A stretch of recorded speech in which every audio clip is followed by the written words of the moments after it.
Saudi Crown Prince Mohammed bin Salman.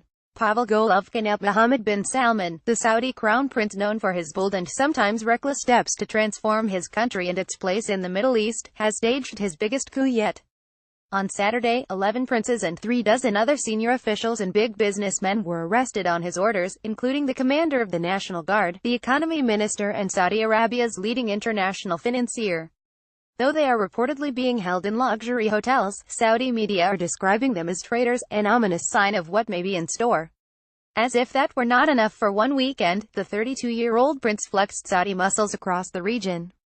Lebanese Prime Minister Saad Hariri, a client, announced his resignation on a Saudi television channel, triggering a crisis with Iranian-backed Hezbollah, which was part of his coalition. The Saudis then declared a blockade of Yemeni airspace and borders after blaming the Tehran al-Houthi movement for a missile attack on Riyadh's airport. On Monday, Prince Salman abruptly summoned Palestinian President Mahmoud Abbas, who has been negotiating a political pact with the Hamas movement. The sweeping initiatives appeared aimed at consolidating the power of an emerging ruler who is poised to succeed his 81-year-old father, King Salman, and to double down on Saudi Arabia's challenge to Shiite Iran. The young prince appears to have the full support of President Trump and senior advisors such as Jared Kushner, who visited Riyadh and conferred at length with the crown prince only days before the crackdown. If so, it's a risky bet. His Western supporters imagine that Prince Salman is concentrating power so as to lead his deeply conservative, oil-producing country on a forced march to modernity. Prince Salman has announced plans to welcome foreign investment to the country and to sell shares in the state oil company. Saudi women were recently told they would soon be allowed to drive. A wave of arrests in September swept up many conservative clerics. Yet Prince Salman's resort to heavy-handed tactics and ill-judged adventures could easily undermine hopes for progressive reform and destabilize the kingdom.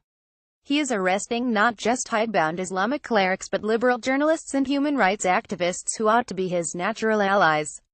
His jailing of globally prominent businessmen such as Prince Al-Walid bin Talal, a major investor in companies such as Apple, Twitter and Lyft, could spook the foreign investors he says he wants to attract.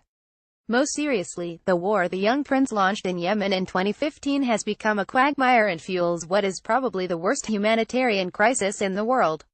The Saudi boycott of Qatar has introduced a rift among Sunni-ruled Persian Gulf states, to Iran's advantage, and it too has produced a stalemate.